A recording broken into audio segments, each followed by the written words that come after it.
এই ভিডিওতে আমরা আলোচনা করব হজের ফজিলত নিয়ে।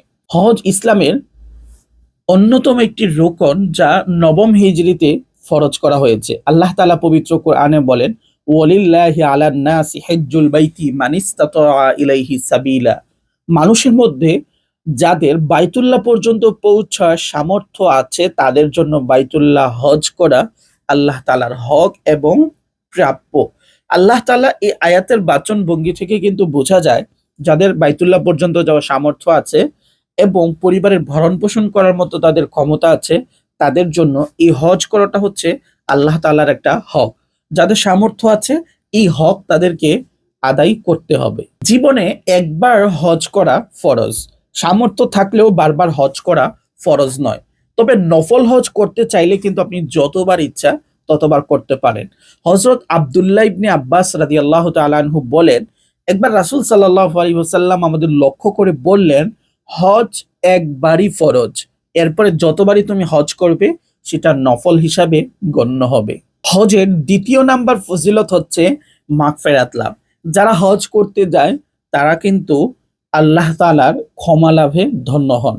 হযরত আবু হুরায়রা রাদিয়াল্লাহু তাআলা আনহু বর্ণনা করেন, রাসূল সাল্লাল্লাহু আলাইহি ওয়াসাল্লাম বলেছেন, যে ব্যক্তি হজ করলো, তাতে কোনো অশ্লীল কাজ করলো না, কোনো ধরনের গুনাহ সে এই হজের মধ্যে করলো না, সে হজ শেষে গুনাহ থেকে ঠিক সেদিনের মতো পবিত্র হয়ে বাড়ি ফিরবে যেদিন তার জন্ম হয়েছিল। একটা শিশু যে আজকে জন্মগ্রহণ করেছে, তার মধ্যে কোনো গুনাহ নেই, তার মধ্যে কোনো কালিমা নেই, তার মধ্যে কোনো কলুষতা নেই। ঠিক আজকে জন্ম নেওয়া বাচ্চাটার মধ্যে যেই ধরনের পবিত্রতা থাকে, হজ করে যেই ব্যক্তি ফিরে আসে তার মধ্যেও ঠিক তেমনই পবিত্রতা থাকে, তার মধ্যে কোনো গুনাহ থাকে না। তৃতীয় নাম্বার ফজিলত হচ্ছে হাজিদের দোয়া কবুল করা হয়।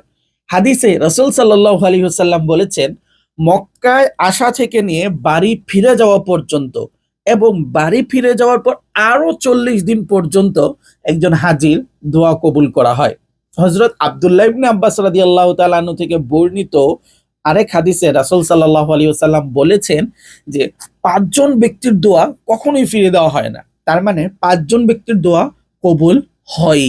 আর এই ৫ জন ব্যক্তির প্রথমেই রয়েছে হাজির দোয়া, দ্বিতীয় নম্বরে রয়েছে মুজাহিদের দোয়া, তৃতীয় নম্বরে রয়েছে নির্যাতিত ব্যক্তির দোয়া, চতুর্থ নম্বরে রয়েছে কোন অসুস্থ ব্যক্তির দোয়া এবং ৫ নম্বরে রয়েছে একজন মুসলমান আরেক মুসলমানের জন্য যখন দোয়া করে সেই দোয়া। হজের ৪ নাম্বার উপকারিতা হচ্ছে রিজিকে বরকত লাভ। হজের যে সমস্ত উপকারিতাগুলো রয়েছে তার মধ্যে অন্যতম একটা উপকারিতা হচ্ছে, এই হজের উসিলায় আল্লাহ তাআলা মানুষের রিজিক বাড়িয়ে দেন, অভাব অনটন দূর করে দেন। হযরত আমের বিন আব্দুল্লাহ রাদিয়াল্লাহু তাআলা আনহু থেকে বর্ণিত এক হাদিসে রাসূল সাল্লাল্লাহু আলাইহি ওয়াসাল্লাম বলেছেন, একের পর এক হজ এবং উমরার দ্বারা মানুষের অপমৃত্যু, অভাব, অনটন দূর হয়। হজের ৫ নাম্বার উপকারিতা হচ্ছে আল্লাহ তাআলার প্রতি বান্দার মহব্বতের বহিঃপ্রকাশ হচ্ছে এই হজ। সৃষ্টিকর্তা আল্লাহ তাআলা আমাদের উপরে অনেক রহমত দান করেছেন, অনেক বরকত দান করেছেন, কিন্তু সেগুলোর প্রতি কৃতজ্ঞতা প্রকাশের আমরা জায়গা কিন্তু খুবই কম পাই।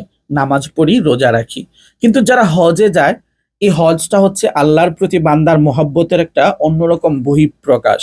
কারণ একজন ব্যক্তি যখন হজে যাচ্ছে, সে তার পরিবার থেকে বিচ্ছিন্ন হয়ে যাচ্ছে, তার দুনিয়া থেকে সে বিচ্ছিন্ন হয়ে যাচ্ছে, পৃথিবীর যত কাপড় আছে, রঙিন কাপড় সবকিছু ফেলে সে একটা ২ টুকরা সাদা কাপড় পরে সে আল্লাহ তাআলার পথে বের হয়ে যাচ্ছে।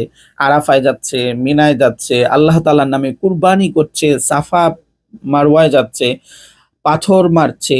এই যে মানুষের একটা যাত্রা, সাদা কাপড়, পৃথিবী থেকে বিচ্ছিন্ন হয়ে এবং পরিবার থেকে বিচ্ছিন্ন হয়ে আল্লাহর পথে এই যাত্রা, এই যাত্রাটা হচ্ছে বান্দার আল্লাহ তাআলার প্রতি মহব্বতের বহিঃপ্রকাশ।